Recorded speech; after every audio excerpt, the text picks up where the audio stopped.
This is a Film Stories original podcast. How many discounts does USAA Auto Insurance offer? Too many to say here. Multi-vehicle discount, safe driver discount, new vehicle discount, storage discount, legacy. How many discounts will you stack up?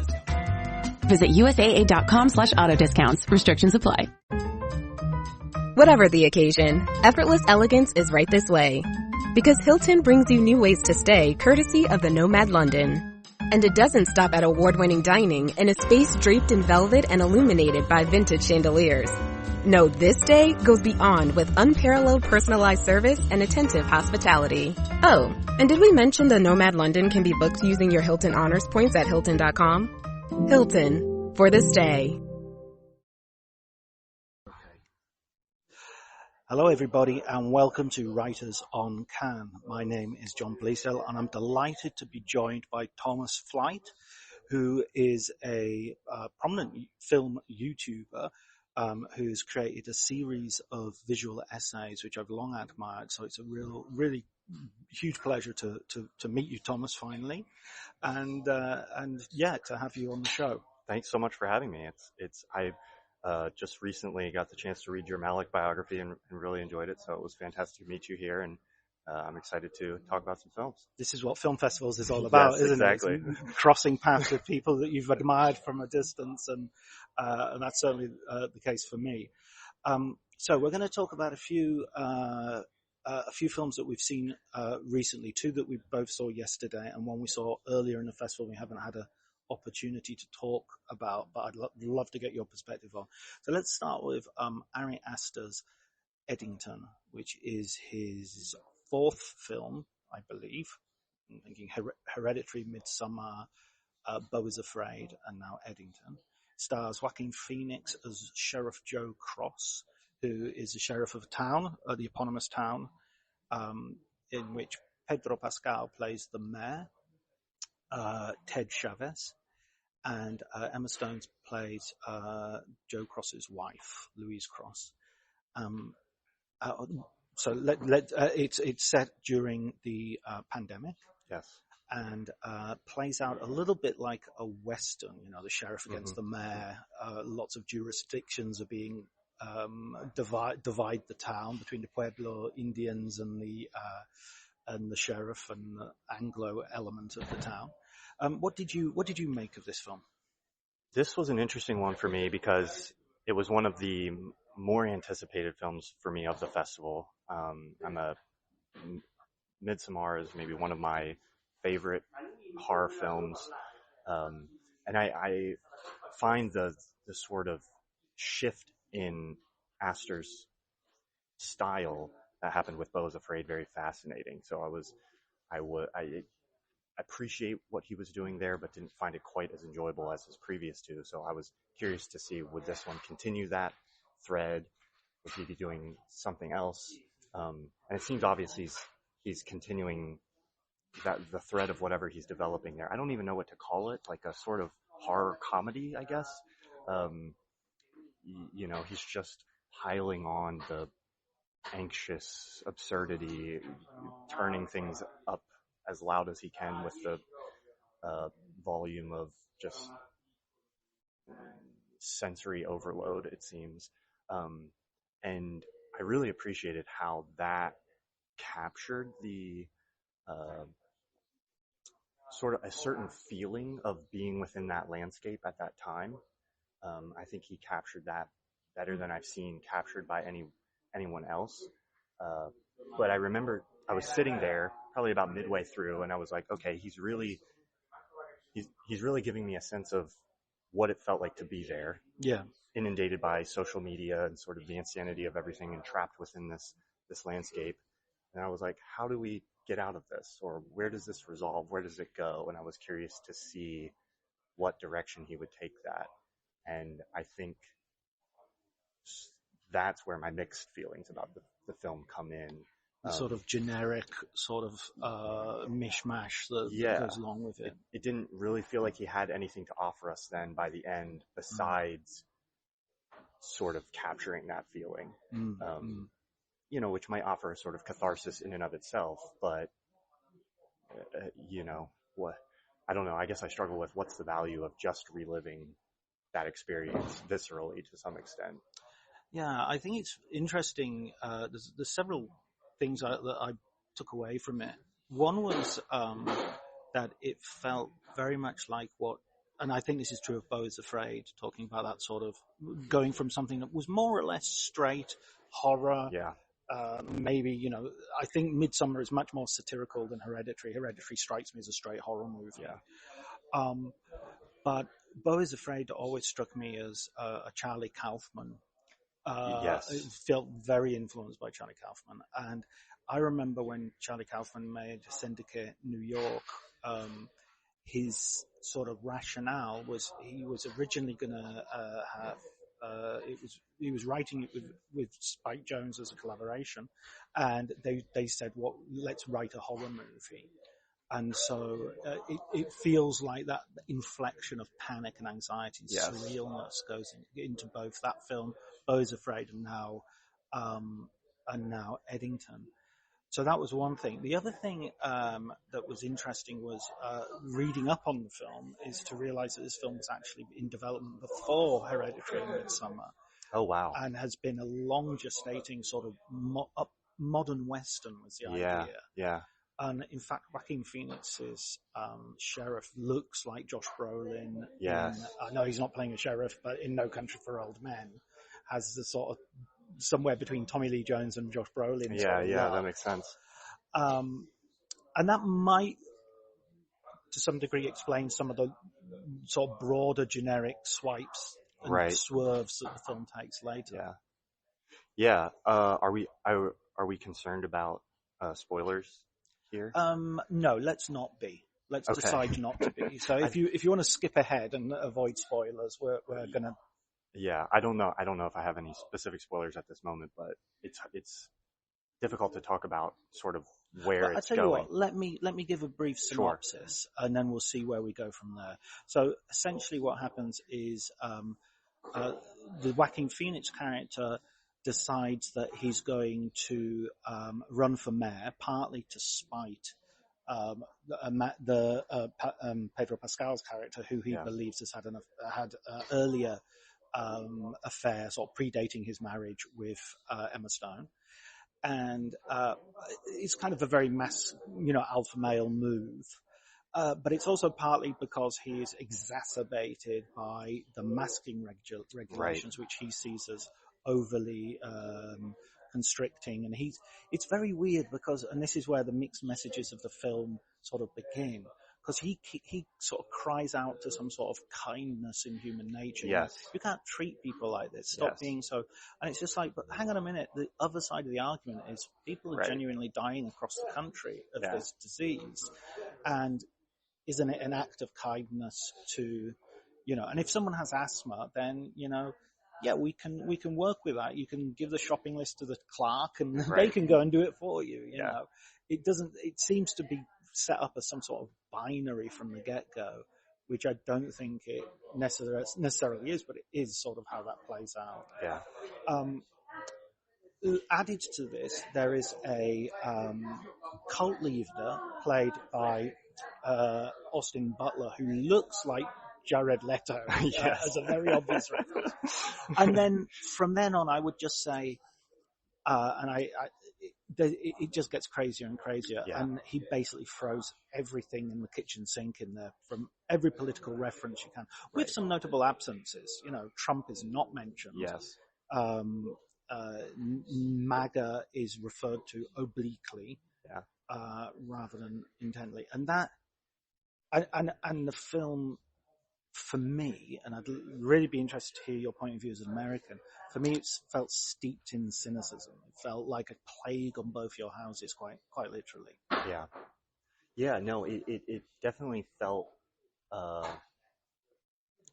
don't know if nihilistic is the right word, but what I was alluding to earlier was kind of like, he doesn't envision a path out for these characters. Yeah. Everyone seems gripped by a sort of insanity. And I think one thing he does, interestingly, is kind of ground some of the motivations behind why people are driven to that insanity in in things that feel real for each character to us. So the Joe Cross character and his obsession over masks and his wanting to defy that's something, we saw in reality in America and other places as well. Those characters existed. And from the outside, it's easy to sort of put that down or see it as absurd. But, Astor makes the choice to give Joe Cross a reason for that, to make him asthmatic. And it's not purely an ideological choice. He's gripped by an ideology at a certain point, but he gives him a reason for that. I think the same thing's true of Emma Stone and the mother, I'm forgetting her name. They're sort of move into conspiracy and cults respectively.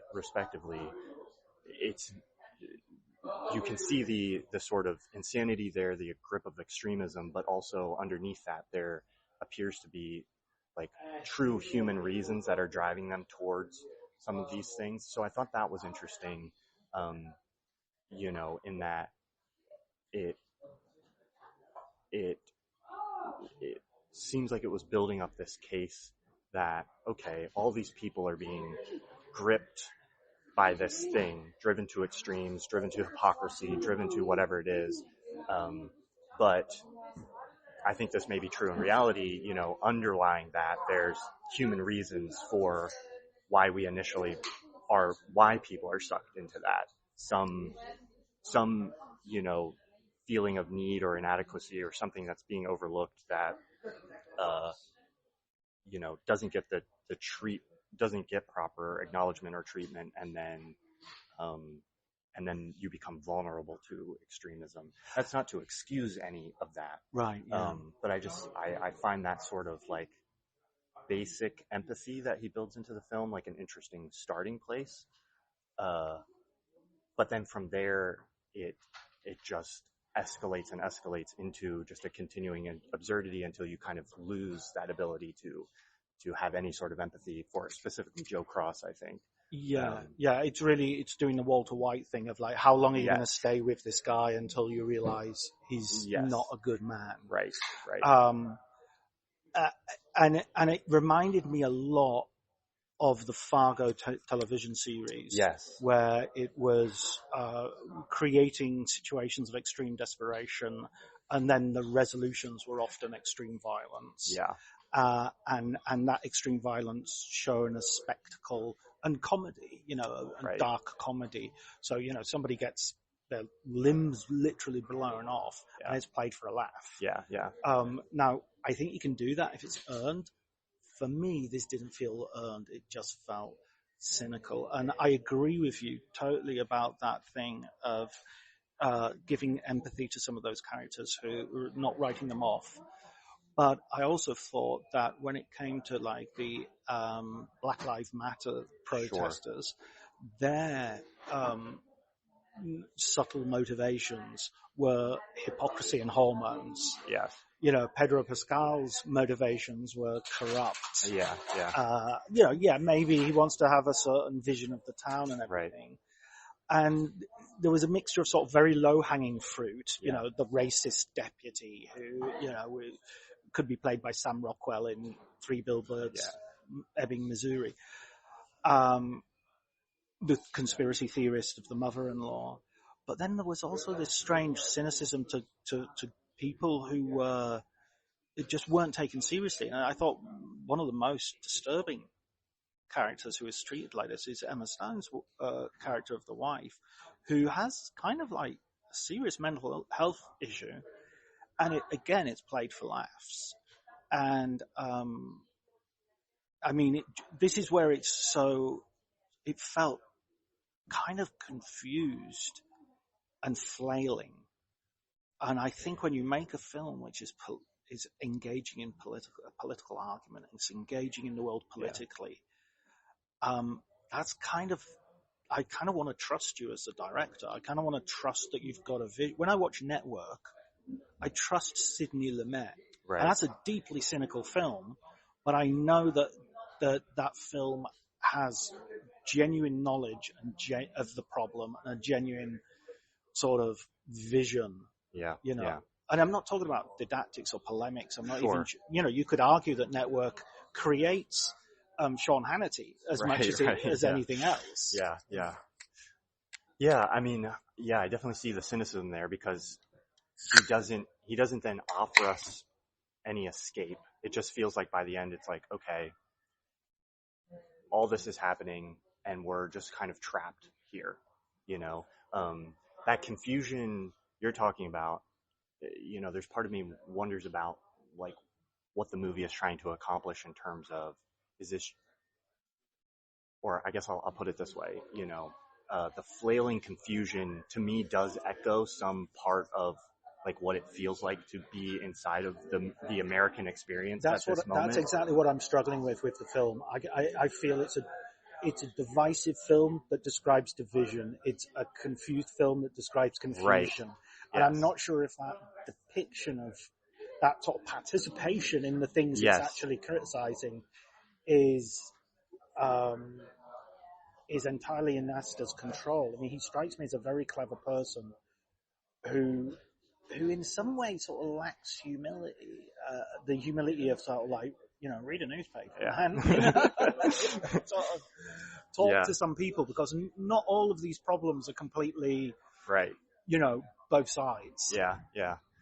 I think I see a lot of parallels between, or a lot of the reasons I ended up feeling lukewarm on this, despite appreciating, I think. So let's just get this clear. Sure. I think I feel quite negative on it. Yes, yeah. And I think you feel much more positive, but not positive. I'll put it this way. Like, I think there's a certain cathartic value in his project of like holding a mirror up to certain things. Right. I have some like mild concerns about its message politically. I think the most explicit thing being the portrayal of Antifa as like a actually violent organization. Yeah. Which doesn't really have a bearing to reality in America in the same way that a lot of the other things he depicts. Like, there's the choice at the end to have these two characters who are kind of on the more, let's say, conservative side of the coin, become sort of conservative heroes at the end. Yeah. And that reflects this reality of, you know, conservative America embracing these absurd figures, despite the irrationality of it. And so that feels like a very real, grounded in a sort of reality.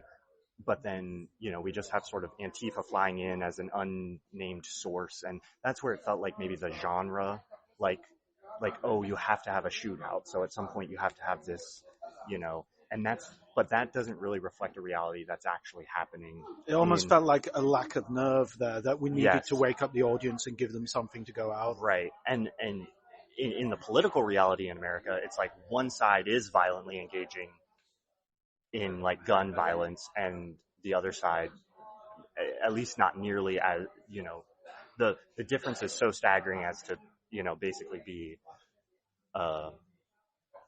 so I think portraying them as sort of equally violent, that's the one misstep where I feel like it does tip into that, okay, you know, both sides territory.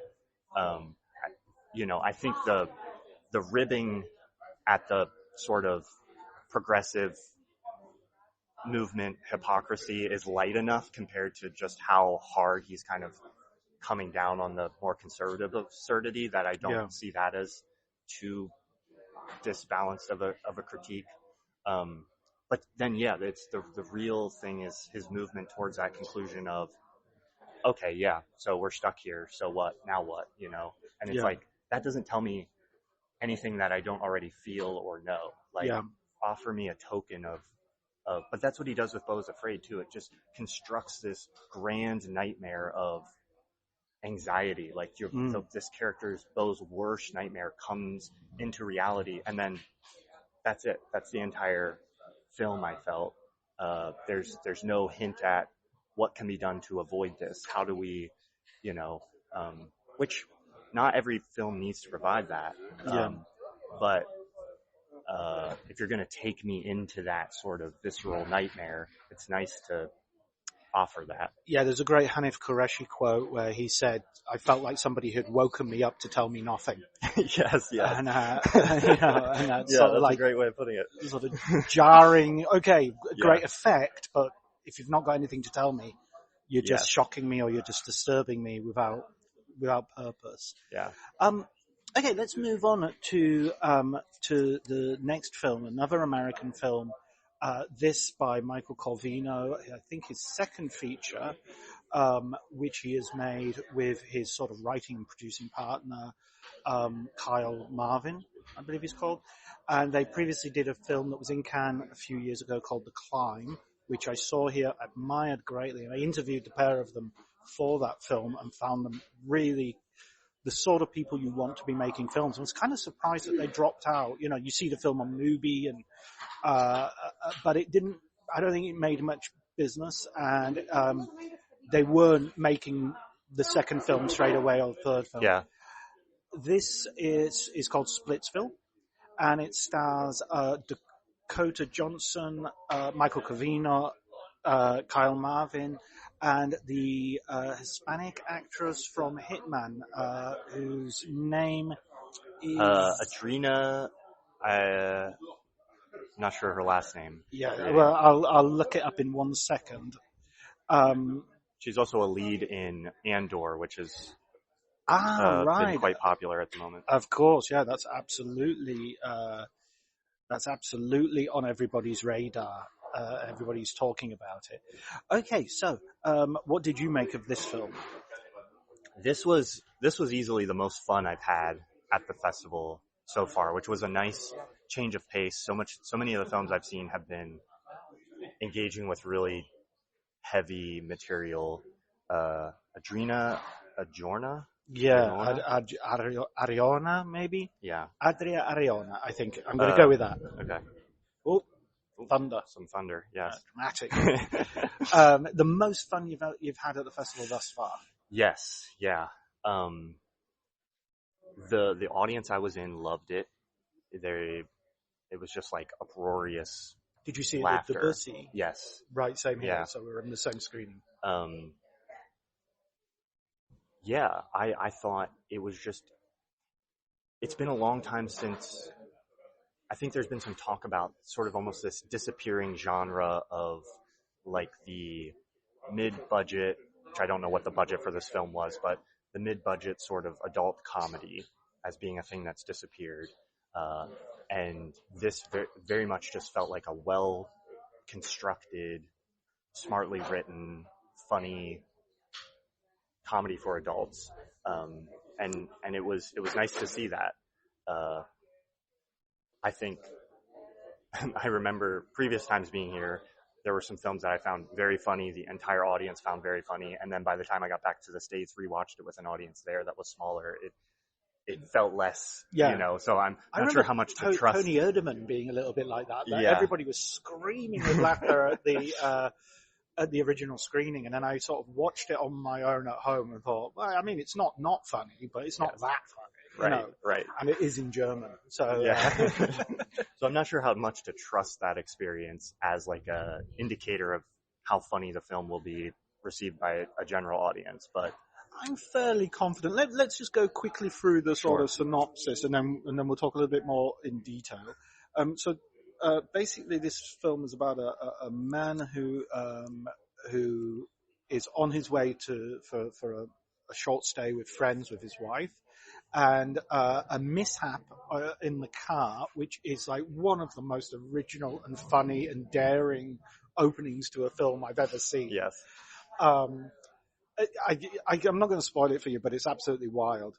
Leads to precipitates the breakdown of their relationship, and the wife wants a divorce, and things go. And when he arrives at the friend's house alone, his friend, played by Michael Corvino, the writer-director, and I think he's called Mike in the film as well. I think you're right. They both have names which are similar to their names. It's Kerry and Mike rather than. Yeah. reveals that he's in an open relationship with his wife, and things, you know, things escalate from that point on. His wife is played by Dakota Johnson. And so it's really about these two couples who are shifting. It's like a Much Ado About Nothing or a Mozart opera. You know, they're shifting relationships, bed swapping. There are other lovers who come in and leave. There's a son who is a little sort of, if he was a Dungeons and Dragons character, would be chaotic good. The humor runs the gamut of broad slapstick comedy of the style I've not seen done so well for a long time. Really snappy, witty dialogue, character stuff, just kind of everything. Pretty low humor at times in terms of there's a pretty good dick joke in there. And I was same as you. It was the most entertainment I'd had in the festival. I'd already, laughed at the climb and really enjoyed that. So it was no surprise this was funny, but this was like spectacularly better than the climb, and the climb was already very good. Yeah. I think what struck me was the confidence of the sense of humor, and like you were saying, it runs the gamut in terms of type of humor, but I think also it's making jokes that involve the camera, jokes that involve editing and it's film specifically form. Cinematic. Yes. It's not like a television. We could do this on TV. You couldn't. Right. This has to be cinema. Yes. So I appreciated that so much, because a lot of there's a certain brand of comedy movie to me that it feels like, okay, the jokes are in the writing, and then they set it up, they film the jokes, and that can work, but it's always fun to see somebody who's just like using all the tools of filmmaking in a comedic fashion. And it's even to the point of just understanding there's a very comedic fight scene that's maybe one of the funniest scenes I've seen in a long time, but also easily the best comedic fight I think I've ever seen in something, at least at first impression. And the basic joke of it is it's played, like, the action of it is played completely straight. Like, it's shot, the action of the fighting is better than some action fight scenes that I've seen in certain movies. It could be John Wick. Exactly, yes. And yet it's within this completely absurd context of a comedy film. And so just understanding how funny that juxtaposition would be and being able to pull that off, I think is a really impressive move. I wonder if that might get too loud. The rain has started falling down, and we're recording in a sort of tense situation. So let me just check the how loud that is.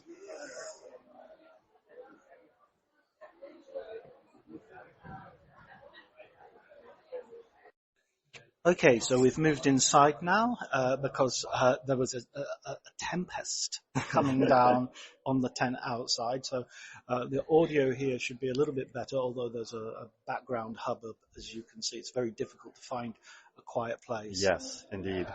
Everybody is running from the elements. So, yes. So let's finish off Splitsville.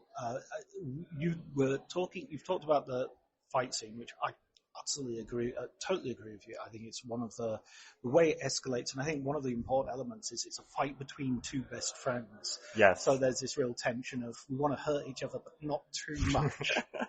Yes. And we know each other very well, and that lends a real pathos to the comedy as well. I do agree with you also about the sort of the relative rarity of a really decent Hollywood, although I'm assuming this is an independent movie, comedy. You think of films like Bottoms and Date Night, and they're once in a blue moon. You might get one or two a year, but compared to other genres, Hollywood seems to favor kind of vehicles for SNL actors and performers, or kind of like action comedies, sort of something which is an action film but with jokes. Right. And this had genuine comedy and it felt to me like genuine drama. I was invested in these characters and how things were going to play out. I wanted things to work out for them, which I think is a really important piece of the puzzle as well. They weren't underdeveloped as characters, and the performances had a genuineness to them that endeared me to them and made me invested in their stories. And the lanky guy from Succession turns up as a mentalist. Yes. And there's a lot of humor. I think it just has a brilliant short role. Yeah. I also loved talking about like cinematic elements of humor. I love they have a meeting in the sort of principal of the school. And on his wall is a portrait of Nelson Mandela, a portrait of Martin Luther King, and in the middle a portrait of himself. Yes. So just that moment was, absolutely hilarious. Yeah, I was really quite impressed with. Now I'm forgetting his name, but the lead. This is Kyle Marvin, I think. Yes. I've seen him briefly in a few things, but him and Michael Corvée both with their comedic timing and delivery, and I thought they were just two really excellent, very excellent comedic performances. The women are great as well. But it felt to me almost like they played the straight men a little bit to the two guys who are a little bit more ridiculous. Yeah. It felt. They feel like a double act. They feel like, Martin and Lewis or Laurel and Hardy in the case of the fight scene, for instance. And there's a kind of weirdness a weird normality to them as well, that they're always, Kyle Marvin has this sort of like back of his mouth voice, sort of like, I've got a weak voice, I know. He's a big guy, and Michael Corvino has this sort of hungry, sort of chiseled look to him, and they just really complement each other. And I agree with you. There's a real heart to the film. I really cared about what happened with the characters, and there's some surprises. There's some characters which often, rom-coms are kind of known for their well-trod sort of ideas, but it doesn't fall into those cliches of the wacky neighbor and the gay best friend and all that sort of thing. Yes. Yeah, I was surprised by where the story took us. I don't think I saw where it was going, but it didn't feel unearned.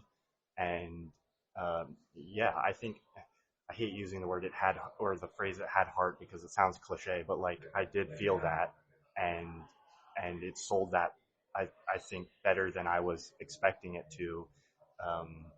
So yeah, very funny and one that I'll be happy to watch again, put on for friends. And I think it's the first film I've seen at the festival that I would sort of like unreservedly recommend to everybody. Yes. Other films I loved, maybe even admire and love more, but that's the one that I know everybody will love. Whereas other ones like Surat, for instance, a bit more divisive, so a little bit more caution, buyer beware.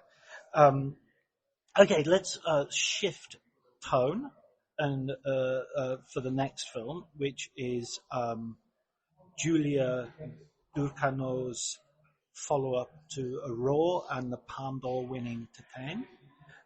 She's called this one's called Alpha, which is the main character of the 13-year-old girl, although we see her also as a younger girl for a slot.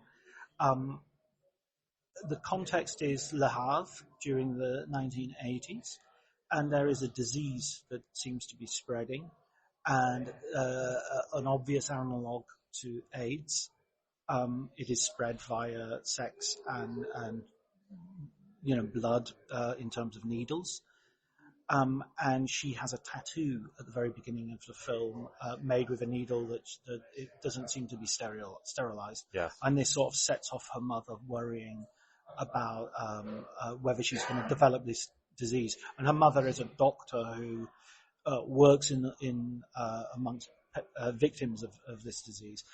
And the disease, I think, in one of the most striking and perhaps the most successful part of the film, or element of the film, seems to turn people into statues, essentially. Yes.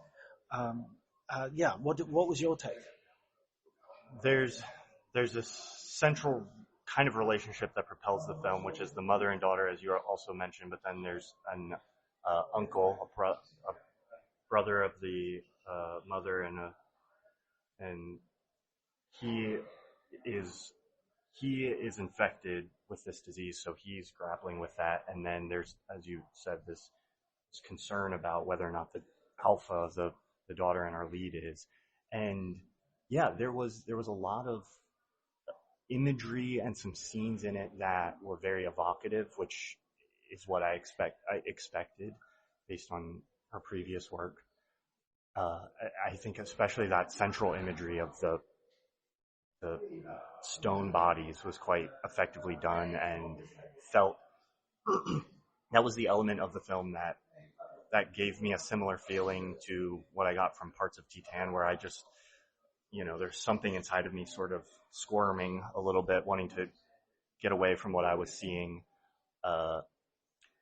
Although it has to be said, this is a sort of, I felt to me like a toning down of that sort of extreme cinema that we had in Raw as Absolutely. well. This is much more of a, it would be wrong to call it a straight drama, but it's much more of a drama than something like Titan is, with these kind of elements of body horror or this very bleak atmosphere kind of infused into it.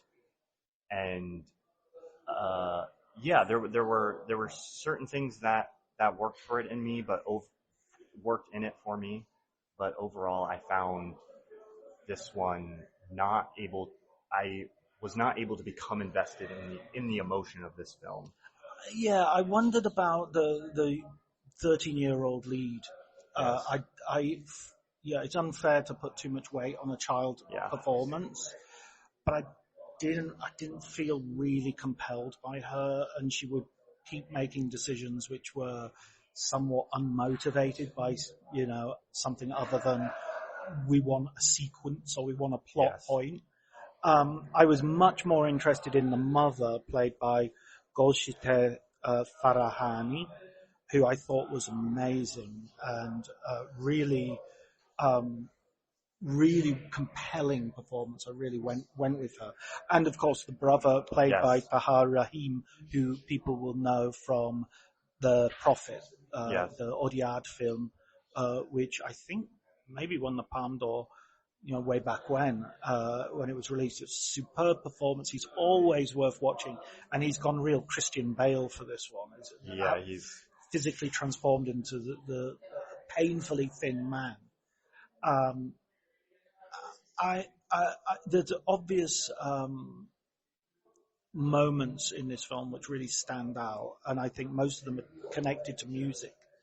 There's a brilliant scene with Nick Cave's music used when they go to a nightclub, and a brilliant scene with Portishead right at the beginning in a party. And I love that music and the use of it. But I did also feel to some degree I was watching a really good pop video, or a really good, they're out playing football at night, and I was thinking, this looks like that Nike advert that we've all seen. As you say, there was a sort of retreat to something much more conventional. I mean, it's kind of like a simple ghost story when it comes down to it. But I wasn't quite sure if there was as much mystery as there was just confusion. I was sat watching the film thinking, for instance, there are obviously two timelines in this film, but that isn't obvious until very late on. Yeah. And when the revelation comes, I, as a viewer, felt more annoyance that I hadn't cottoned on sooner Yes. than I felt like it was supposed to be a twist or anything. And I didn't feel like I really understood the purpose of that revelation or why those two. I mean, there was an obvious. I won't spoil anything too, but like it's grappling with like a trauma in the past and its reflection in the present. But the way that revelation happens was so confused that instead of just feeling this profound impact of that realization, there was, I guess confusion is just the right word. Yeah, I was confounded. I thought, I should have got that sooner. Right. Rather than, that guy is the thing that does that. Yes. Did that. And also, this felt like a lot of unexplored avenues. Like, for instance, there's societal fear. There's a brilliant scene in the swimming pool with her school friends. And those scenes at school were really interesting. And then there's a scene of the hospital becoming overrun almost by, which felt like something out of a zombie movie. And then those issues and those problems were just sort of left up totally unresolved.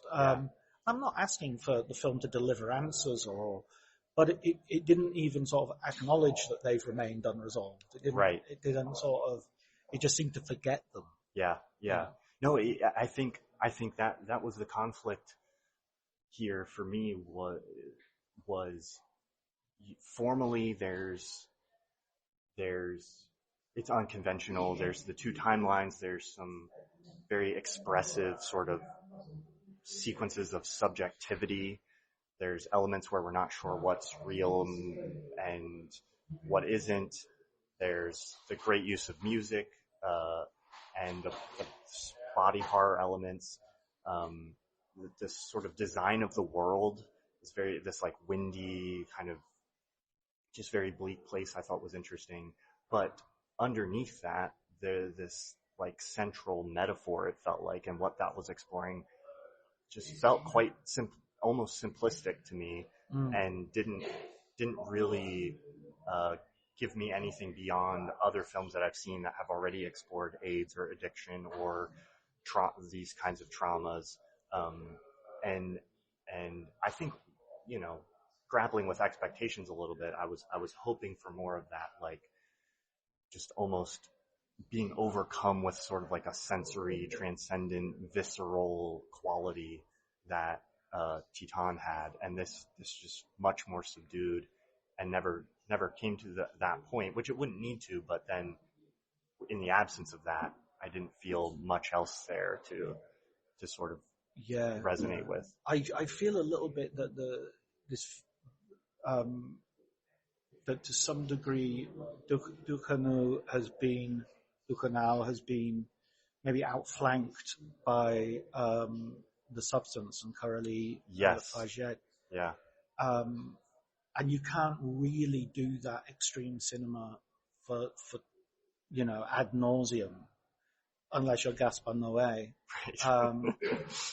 And even Gaspar Noé, I think his most successful film was Vortex, which totally eschewed that sort of approach.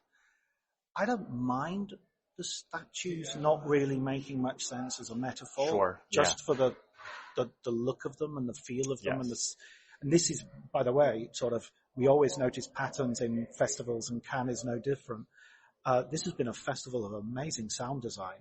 I agree. Sound design has been so integral to so many films in this festival. I agree. Yeah. No, I guess when I say the metaphor is simplistic, to clarify, I think that...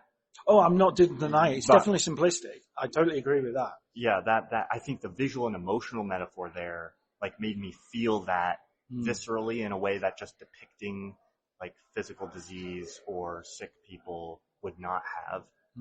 So I think it's just more like the relational emotional arc towards the end.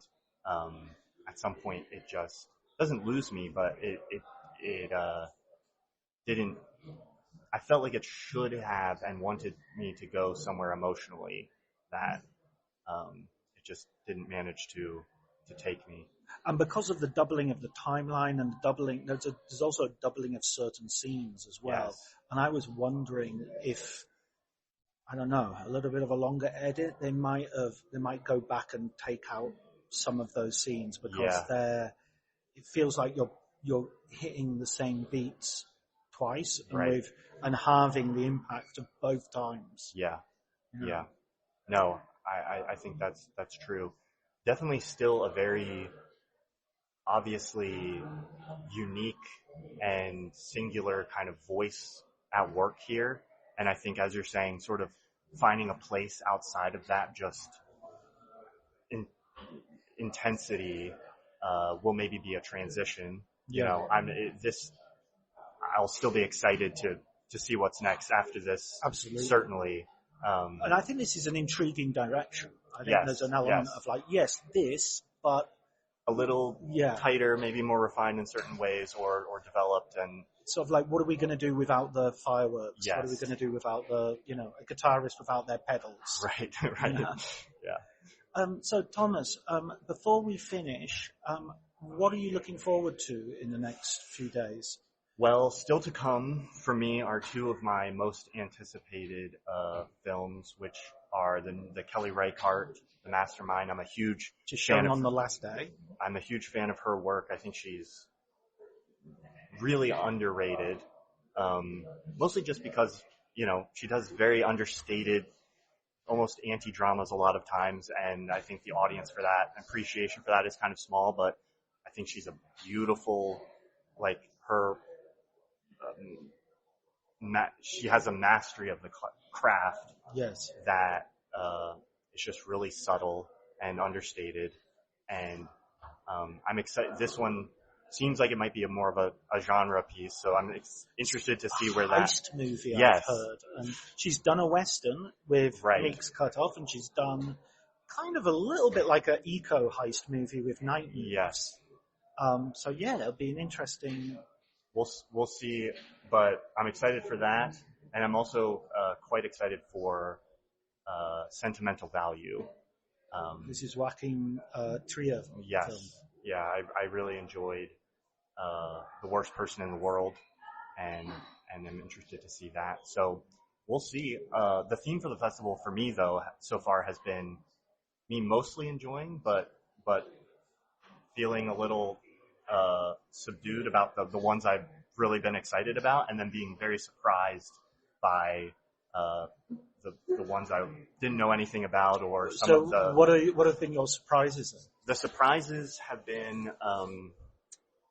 Surat. I quite enjoyed. Knew nothing going in. The Harris Dickinson film Urchin. Wonderful. I liked quite a lot. I thought that was a really very solid debut film. I also enjoyed Nigeria was represented at the festival for the first time by Akinola Davies Jr., I think is the name of the director. His film My Father's Shadow I thought was quite beautiful. I've heard really good things about that. And so just some of the out of competition films that I just kind of went to on a whim have ended up being some of the more enjoyable experiences. And I'm really looking forward to it. On Friday they're showing Barry Lyndon. Yes, I have a ticket for that. I've got my ticket for that. So I feel like that might be a nice way to kind of wind down at the end of things and just precisely that. Yes. I saw The Shining here, and I saw 2001: A Space Odyssey here, and there's always sort of like a member of the Kubrick family turns up, and it's a really beautiful experience. I'm really looking forward to that as you say, as a way of finishing the feast. Yes, the sgroppino, as we would have in Italian, the unknotting. Yes, yes. Well, listen, Thomas, it's been wonderful talking to you. Where can people see your work? Because there's your YouTube channel. Yes, there's two places you can find me. You can find me on YouTube. Look up Thomas Flight. I'll be there. Those are my video essays that I put out about once a month. I'll have a recap video of for the festival eventually. I also have a newsletter that you can find.